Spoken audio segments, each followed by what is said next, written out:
Awesome. Everyone, welcome Brian Frasier-Moore to Drumeo. Dude, that was sick, buddy. Oh, man. Thank you so much, man. I'm out of shape. Yeah, you're here to, we actually are on tour right now. And if you guys, am I good here? Check, check. I'm hearing some feedback. For you guys who are just joining and don't know who Brian Frasier-Moore is, he is an incredible drummer, as you just saw. He's toured with some of the biggest artists in the world, Justin Timberlake, Usher, Janet Jackson, Christina Aguilera, and you're currently on the road with Madonna. Yes. Right now. Yes. And we got very lucky. He was actually playing in Vancouver, which is really close to where Drumeo is.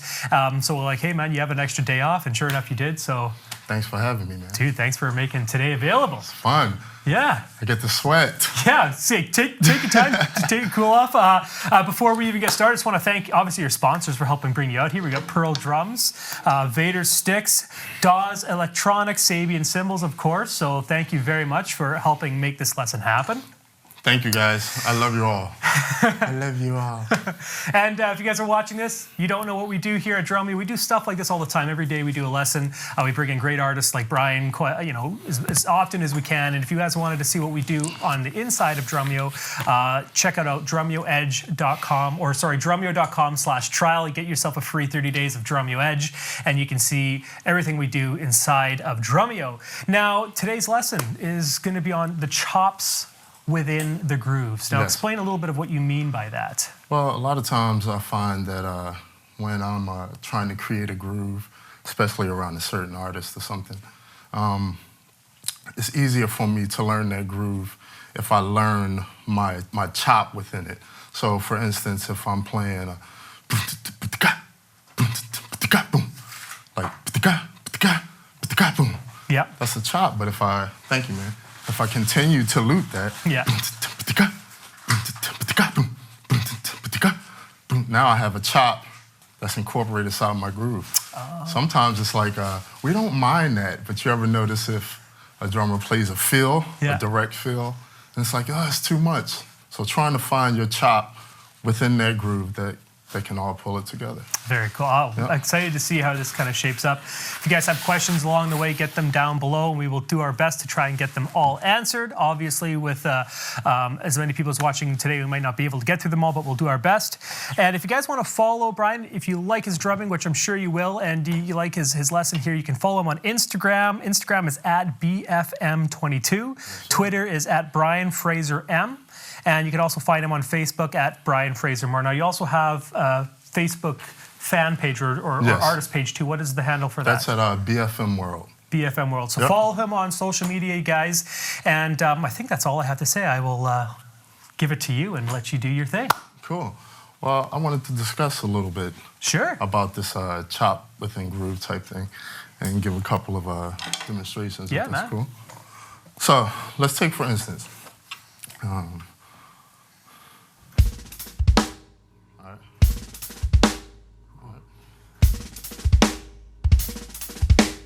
so I'm going to repeat it. I'm not going to put the kick on the one. So.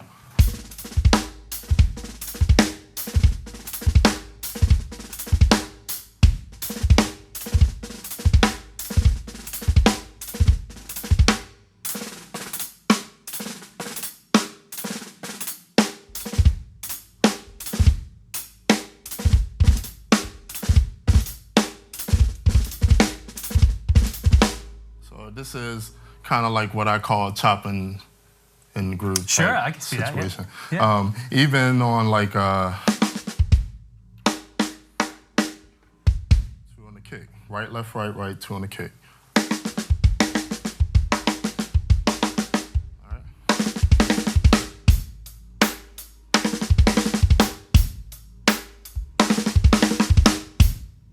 So I'm incorporating this.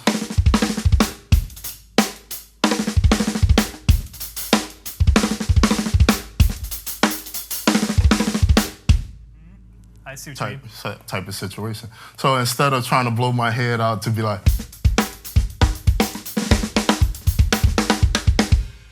no, I'm gonna spend my energy to go,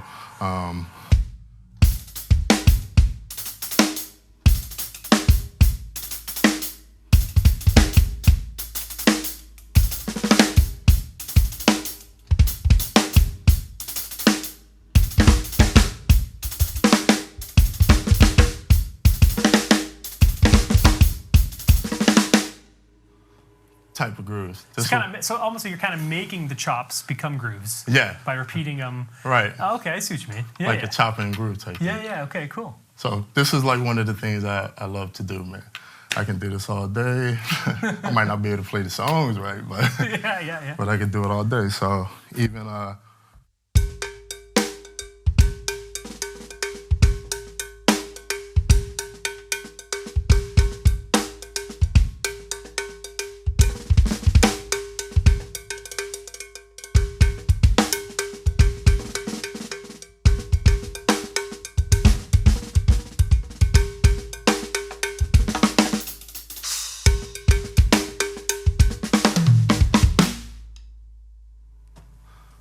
Totally. nah, something like that. Something like that. That sounded awesome.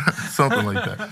But this is what I like to do all day. I mean, I'm not really good at doing a lot of crazy chops or anything like that, but finding that heartbeat with the grooving, playing with click tracks, and as we do a lot on the road, you have to become comfortable with that time and you finding something to lock into, you know.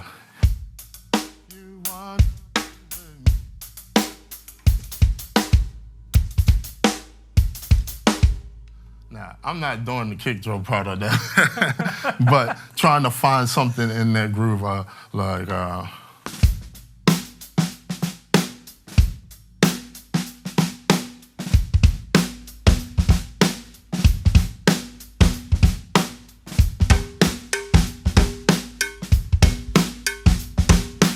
I'll take like a simple groove and try to incorporate as many and as many and as many as possible till it sounds like one big, maybe long chop, but consistent.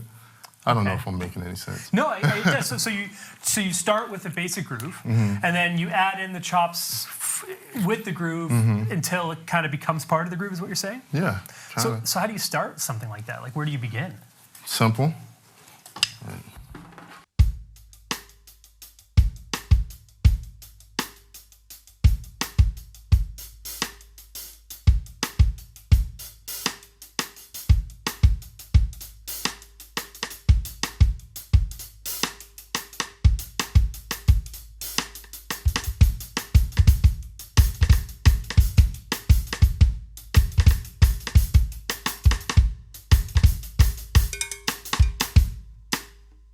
So on, but cleaner. So what's the hardest part that you experienced, or did you experience a hard part when trying to do these kind of grooves, I guess you say, or adding your chops into your grooves? Trying to stay consistent, still, working on it. Trying to stay consistent, trying to major on the minor parts and minor on the major parts. So. Explain what that means. Like a 4-bar groove.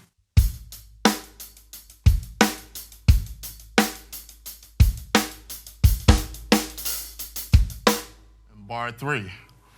Why not put something there in bar 3 that's not expected? Most people will put something in bar 2, maybe bar 4 for the turnaround,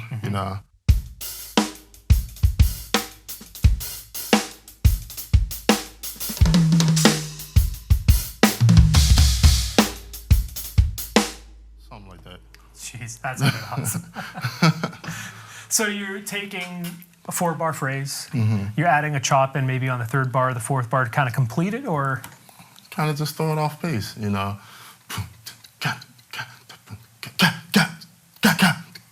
Like, it's not a favorite place. That's not a popular place that people would put something to break the beat up or make them feel something different. So I just try to do little different things there, since I can't do like Thomas Prison chops or stuff like that, so I have to think like that. Well, it's gotten you plenty of gigs. I mean, you've been touring since, 96, 95, 96, somewhere around then, and you've been on the road nonstop. Some of the acts you play with are incredible. So they obviously like what you're doing. Thank the Lord. Yeah, thank the Lord. Right? Thank the Lord. So as a beginner, what advice would you give them to start kind of chopping into their grooves? Like repeating.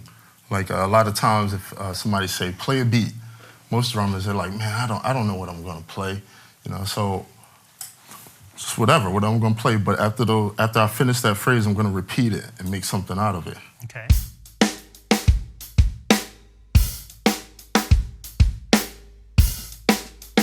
All of a sudden, no matter what you play on those first 2 bars,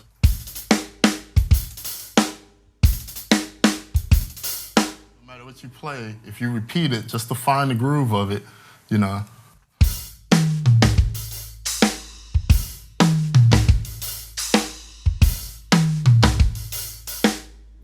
So I advise them to sit down with a click track and just go through that. Just every 4 bars, switch it up. In the first 2 bars, you repeat, go to something else, go to something else.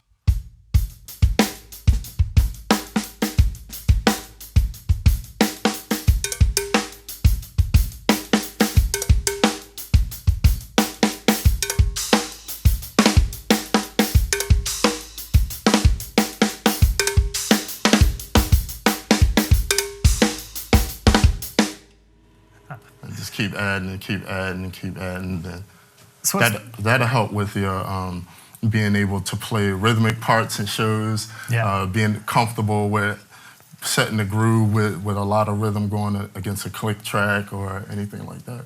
So what's the most important part to keeping that foundation there, because sometimes if you start chopping out, at least for me, I mean, I'm nowhere near your level, but when I start chopping out, sometimes I lose that consistency, I guess you can say. Like, how do you combat that? With the consistency, I try to chop it up into 2 different sections. So if I'm coming around on the groove,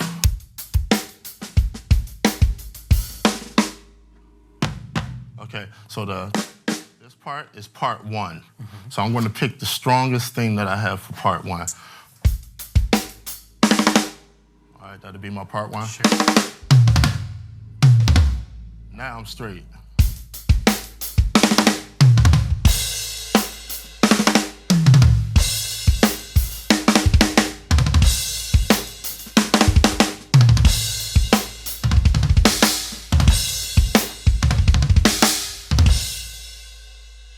So sometimes in my mind, I break them up in 2 because it's easier. But if I put the whole phrase in my head, I'll start with something and be like, that's not what I was trying to do. So what would be cool is if you can maybe start with the absolute most basic beat and show us how you would slowly start adding to it so it becomes something that's completely chopped out but still sounds groovy.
Awesome.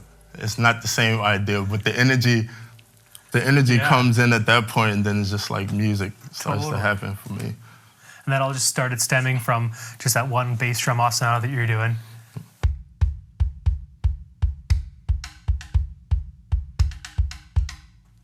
So is that how you work with your creativity too, with what you're playing? Yeah, I like to speak more. I have more speaking. That's why it's better for me to play over with music, because I'm more musical. I feel the changes. It's like the energy of the song, the hushness of it, and all of that. I like to interpret it on the kit. You know, Dave Weckl and Vinnie Colaiuta was like my idols growing up. You know, they were killer players just alone, but you put like some crazy changes to them, and then all of a sudden it's like, oh, wait a minute, he is playing drums. It's like, you forget he's a drummer. It's like, God, I still love them. No doubt, yeah. Amazing. But that's my approach to it. More musical player. More musical player. So what comes first then, the chop or the groove? Like, did you practice the chops first to get them up to speed so that you can start incorporating them? I mean, obviously you have to have the skill to be able to do what you're doing before you can incorporate them into your beats. Yeah, I guess it was my upbringing. It had a lot to do with my upbringing in church. You know, Alexander Ingram was the organist, right? That used to bang the side of the organ. I had to follow that for like 10 years as a little kid. Like, that's cruel, man. Why did you do that? But that upbringing, playing, expressing, faster, slower, all of that, it just became a part of it, man, of expression. Yeah. So even if I'm out here on a professional circuit, I know that the artist is like, yeah, and I'm like, I'm coming with you, you know. So it's like, it's a part of me now.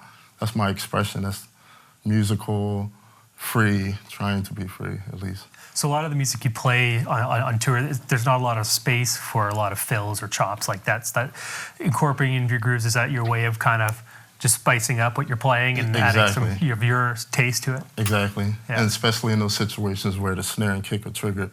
So if you're playing with like Janet or you're playing with Justin or anybody like that, you really can't lead into a lot of roles with your snare having the trigger on it. So then your expression around the kit while you're holding it down.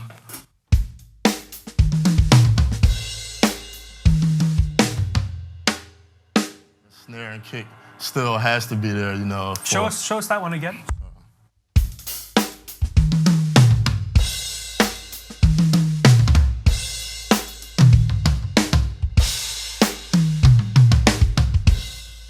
It all makes a difference when you still got the snare and kick in and expressing with the times versus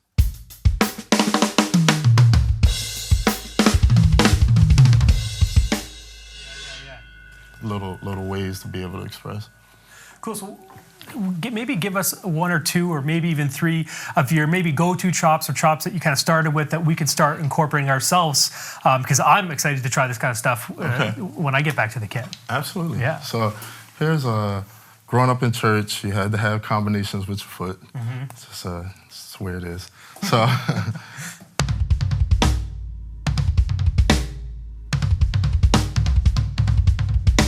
still keeping that snare and kick going.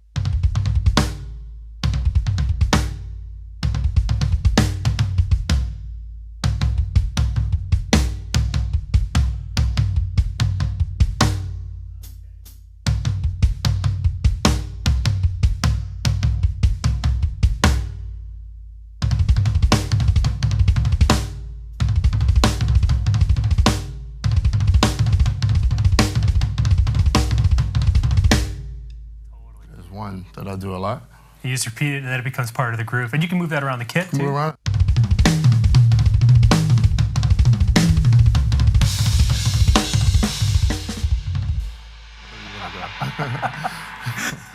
So another one is that same type of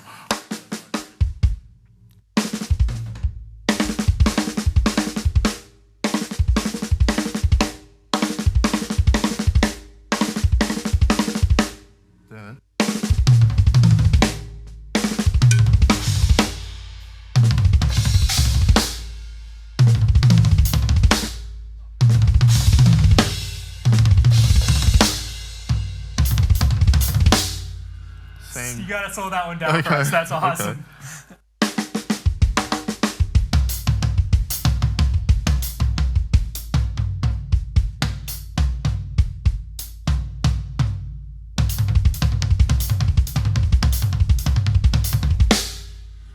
That is awesome. I use that one a lot. And I like to do, going into, I still like single strokes, easing into them though, yeah. I still like.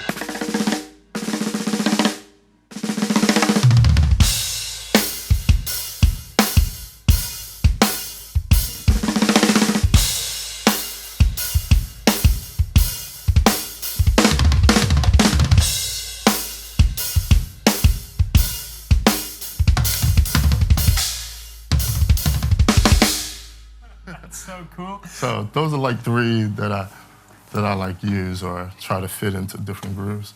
And there's one more actually I wouldn't mind you breaking down a little bit first. The very first one you started out with, if you wouldn't mind showing that one. This one? The one on the hi-hat where you had the little buzz going on. Yeah.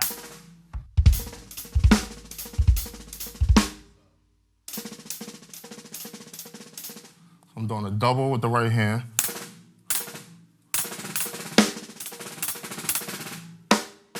Dropping your stick down? Pretty much.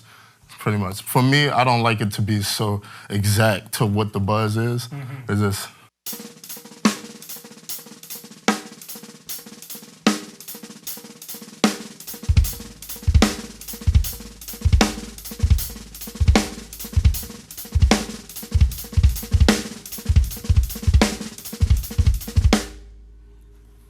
That's sick.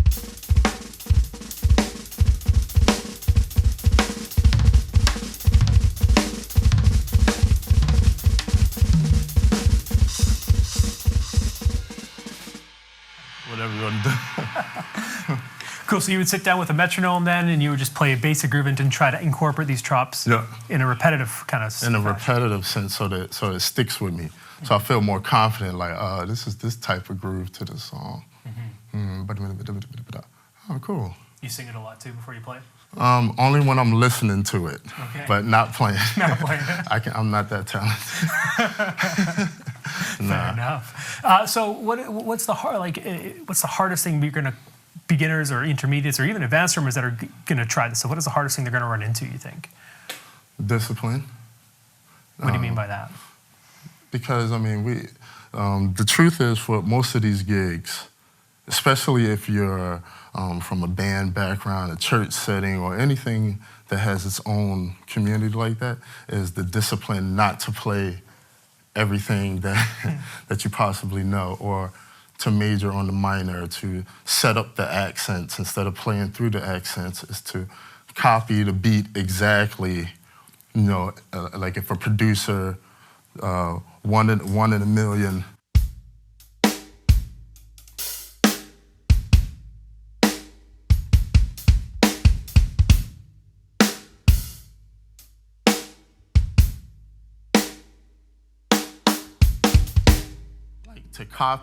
To copy exactly what he did is going to be the biggest challenge, because we can hear,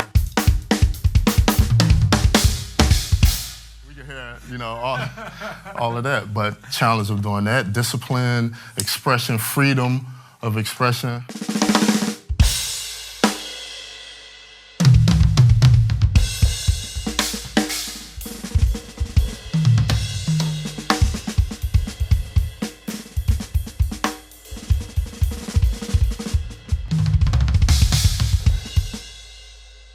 Open, and I still struggle with that.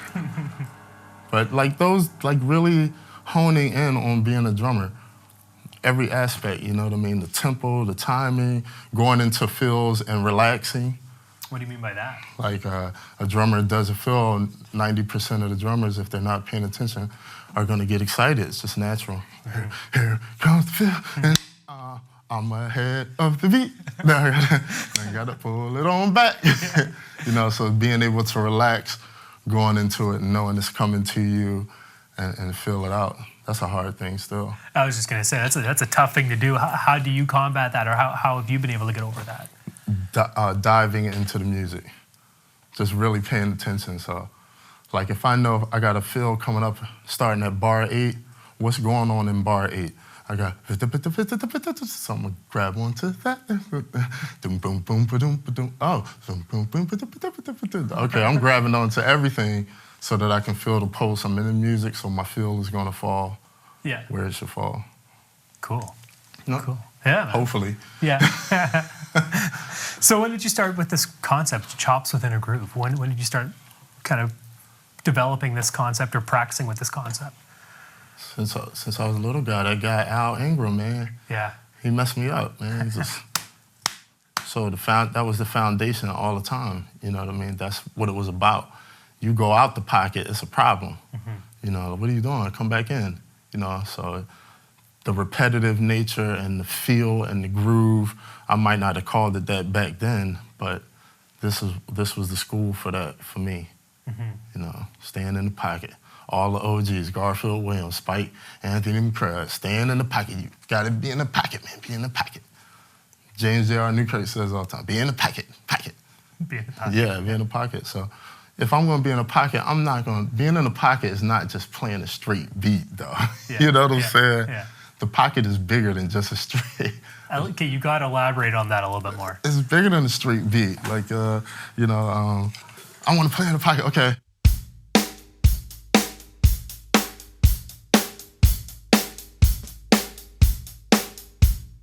I can't even front. For some artists, that might be good. But what I'm saying is,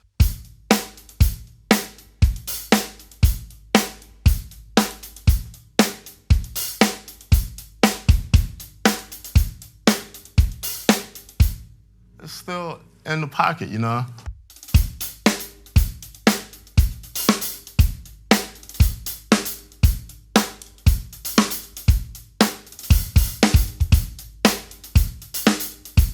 Still all in the pocket. try listening to this guy without bobbing your head, guys. It's almost impossible. Every time you just start playing, it just naturally starts bobbing. But that's good. That's what we want, when we're here. We want to feel the pocket of it, or where it could go. My thing are the expressions on the hi-hats. I like to, that's where you can express more. People want to hear that snare and kick. They want to hear that. Can you show us some examples of how we can express the hats a little bit more, improving our groove and the pocket? So let's take that same groove.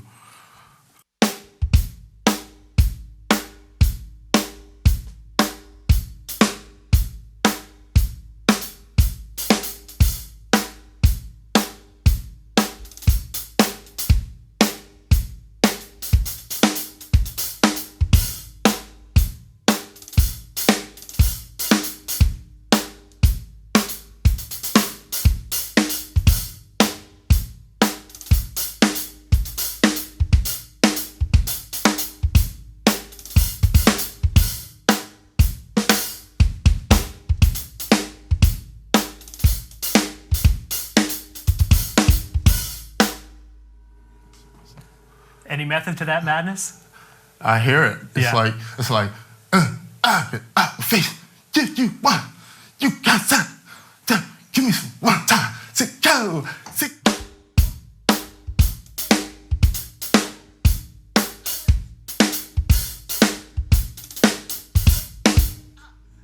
Out, face, get up. That's what I hear. That's awesome. That's stupid. Guys, if you have questions too, get them in. I'm sure there's quite a few. We'll get to those in a little bit. Do you have any last-minute tips or anything else you wanted to add to this concept?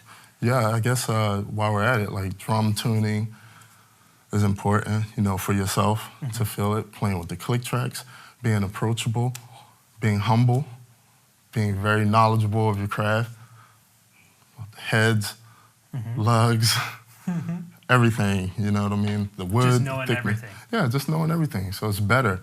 It helps with endorsements. It helps you better when you go to the companies and say, hey, you know what? I noticed that your bearing edges are, or I know, are those die-cast hoops? No, oh, okay, yeah, because I noticed the sound is different. Then they look at you like you're valuable. Like, oh, okay, you know what? Yeah. He does know what you're talking about, man. Yeah. We're going to give you an endorsement. No, but just being, trying to be 100% about your craft, presenting it on the kit, off the kit, wherever, just being a nice guy and being open. Awesome. And pay your taxes. And paying your taxes, yeah.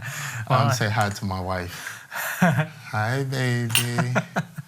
How you doing? Is she up watching this lesson? Yeah, she said, I signed up. I'm ready.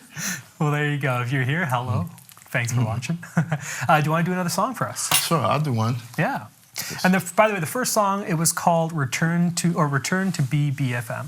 Return to BFM, yes. Return to BFM, sorry. And that is one of your solo songs where you're working on a solo album? Yes. I'm working on something, just getting some ideas together with Mr. Kyrie Taylor.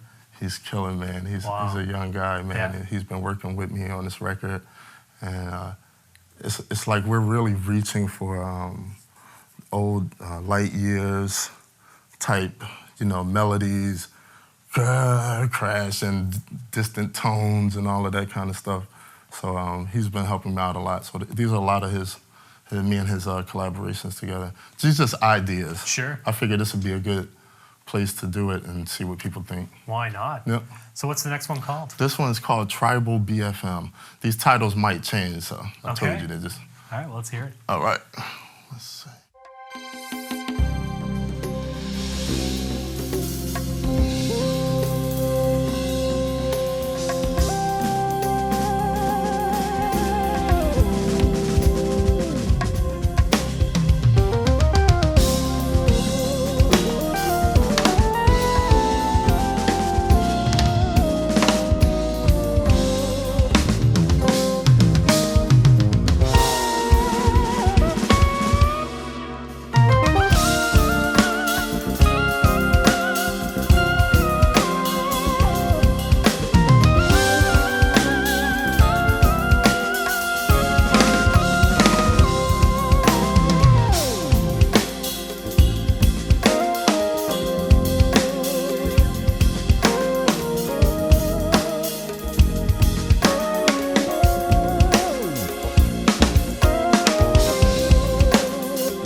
That was amazing. I was just saying in the chat too, you can really hear your concept, grooves or chops and the grooves come out in these songs. The whole time you're bobbing your head, you got the groove going, doesn't stop. You're always in the pocket, but what you're playing is always changing, but you don't really feel like it is. It just, you're always kind of moving along with it.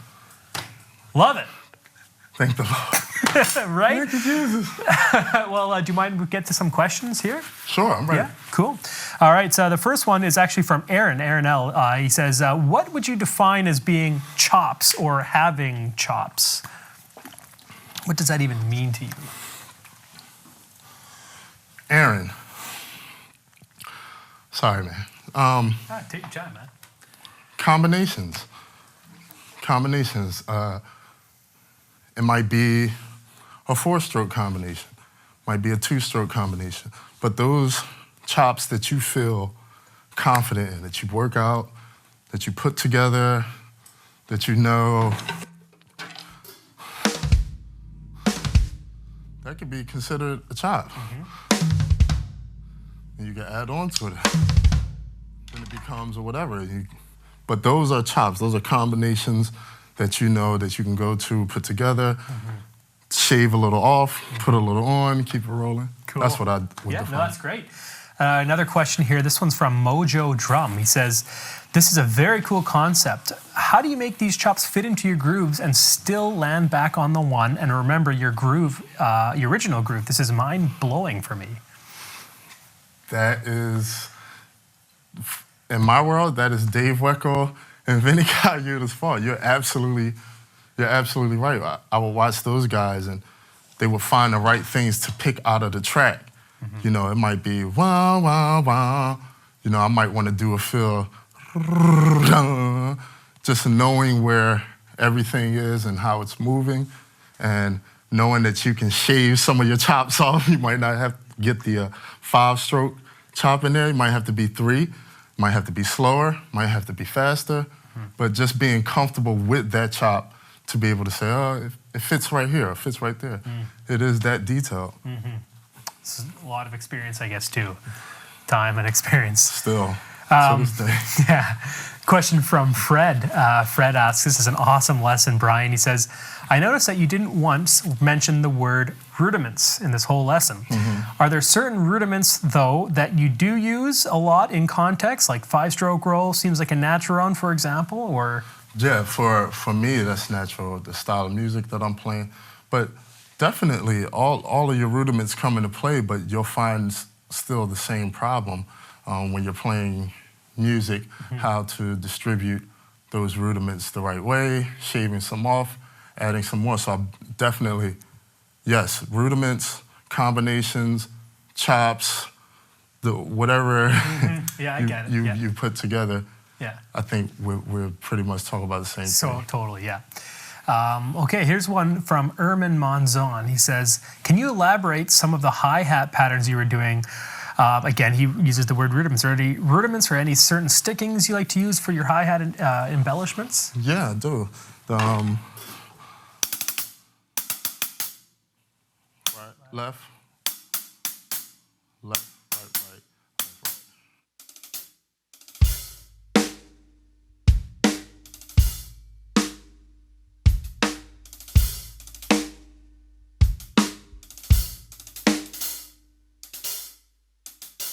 Then I shave some off. Okay. For the second.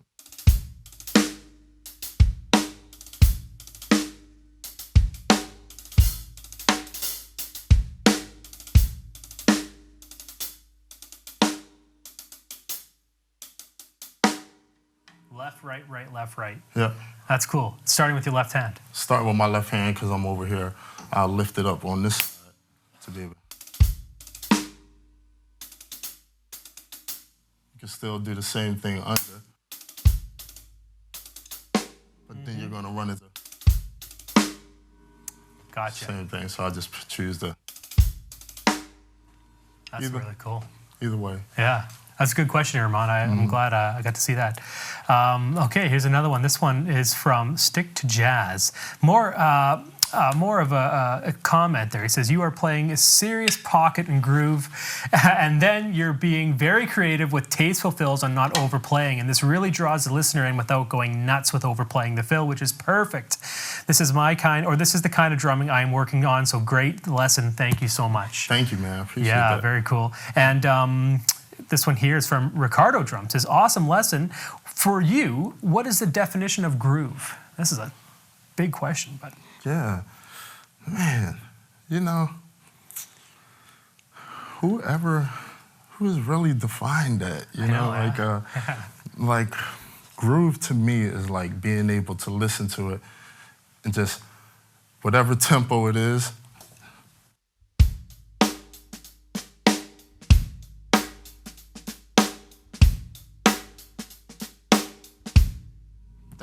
that's groove to me. Maybe I can explain it like this. That's groove to me. This is not groove to me.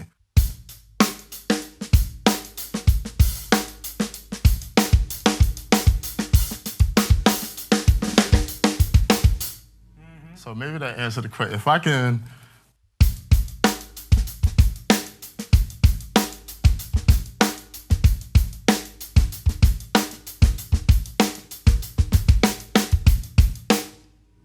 I don't know. I'm going to search for that answer to be able to describe it. But groove, to me, is really having the sensitivity, the power on the kick drum, doing the equalizer on your snare, kick, and hi-hat.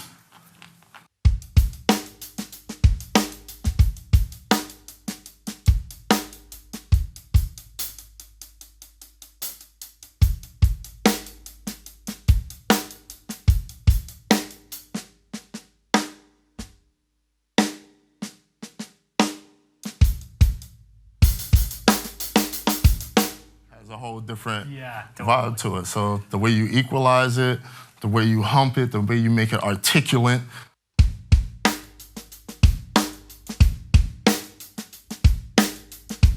You can feel it, you can hear it. It's like somebody talking to you like this. You know, man, I was doing such on conscious. You're like, what? And somebody saying, yeah, man, I saw the other day. And you're like, oh, it's so clear. So same type of thing. You can hear the difference. I love that term, equalizing the hi-hat, kick, and bass drum. That's awesome. Yeah. Ringo Rocker says, do you prefer using headphones over in-ear monitors during your live show? And if so, what are the advantages or disadvantages? When I'm doing clinics and things like that, yes, I would like to use headphones. Yeah. Yeah, because I want to be totally the sound, the warmth of it. Not that in-ears are not warm, but it's never going to be as warm as some foam around your head. But if I'm on stage, it's funny you say this tour, I started using headphones because I caught an ear infection. And so then I ended up making a whole mix towards the headphones. So I said, I might as well just do them. But I usually use in-ears. Okay.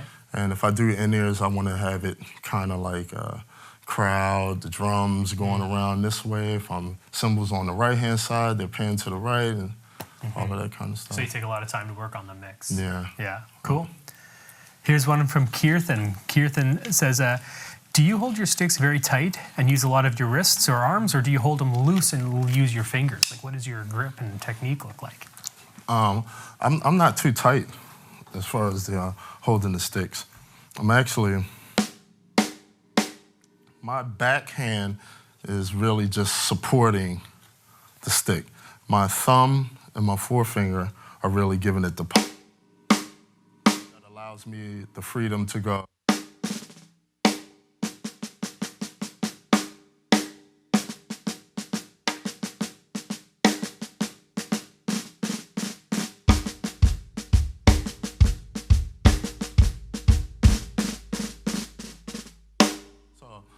That technique with the thumb and the forefinger, I guess I'm calling it the right finger, and then the back three fingers just slightly supporting it. Makes sense. Yeah. All right. Here's one from Jackie Pichetti. Says, wow, thank you so much for coming out and sharing this with us. Such an inspiration and example, not just in your skill, but your whole attitude and approach. Really appreciate who you give the glory to. Thank you so much. So, thank you, man. I appreciate that. Yeah. We'll do a couple more here, and then we'll get you to play us one more song out. Okay. Yeah, sounds good. Okay, here's one from Funky Fresh. Good question. Says, can the freedom that you have be risky? In other words, does less is more apply, or would you recommend keeping it simple until you're 100% sure that you can afford to chop in the groove? Now, these are a couple of situations here. Okay. You definitely have to be ready and comfortable enough to express. So I agree with him, but we'll probably reverse.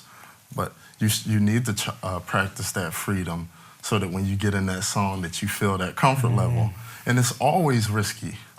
But isn't that the fun? I mean, unless you're trying to be like, oh, I'm perfect, I'm the perfect drummer, then you might have a problem with that. But me, I like to be risky and take a chance, you know. It's what I feel at that particular time. And I'd rather play what I feel than to play less for whatever reason. But everyone's different, you know what I mean? It's your own personal situation. As for me, I think I'll take the risky. Totally. Yeah. Have you ever had any issues where that's come to bite you in the butt? Yeah, we did Justin Timberlake. That was the last one we did for 2 years. There was a solo. There's a solo every night. And sometimes it was like, whoa, oh man, it's crazy. Sometimes it was like, that was terrible. Even with Tony or with the Legends of the Summer, we used to have a drum section in there. Sometimes I'd be like, God, dang. Sometimes he'd be like, oh man, you just shut it down, man. I'm like, what? But that's what it's about, man. Yeah. You know what I mean? So that plays a lot into it as well, your comfort level. The people that you're playing around and how they view you, and which goes back to knowing your craft and knowing your drums and practicing. It's all a line that runs together. Very cool. You're also doing a lot of motivational speaking and stuff now too. So when you're on tour, you'll try to do a keynote speak or a talk of some sort somewhere. How have those been going so far for you? They've been great. Yeah? Actually, those do so much more. You don't have to be a drummer. You know, it's whatever. You're a keyboard player, backline. You want to design racks. You want to whatever you want to do. It's the same method of being heard by the right people.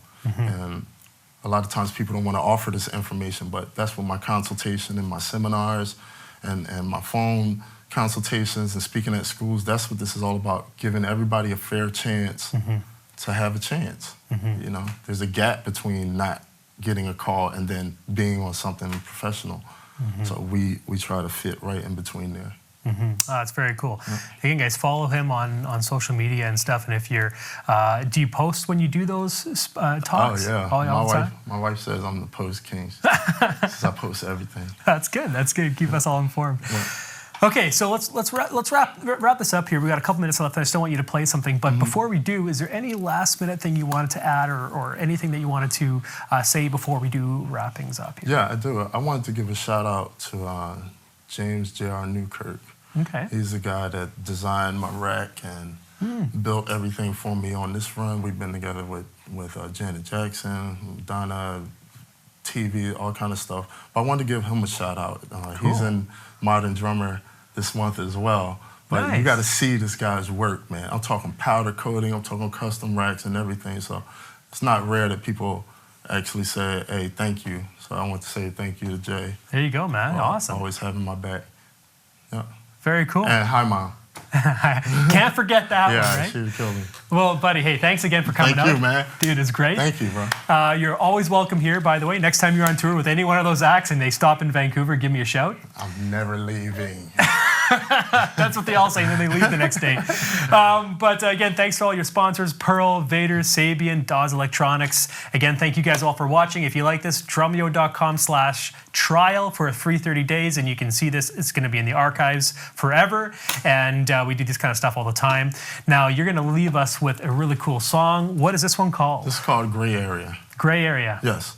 All right, and this is another one that might tentatively be on your solo album. Might be. I like this one. All right, well, have fun with it. All right, Thanks thank again. See you guys all later.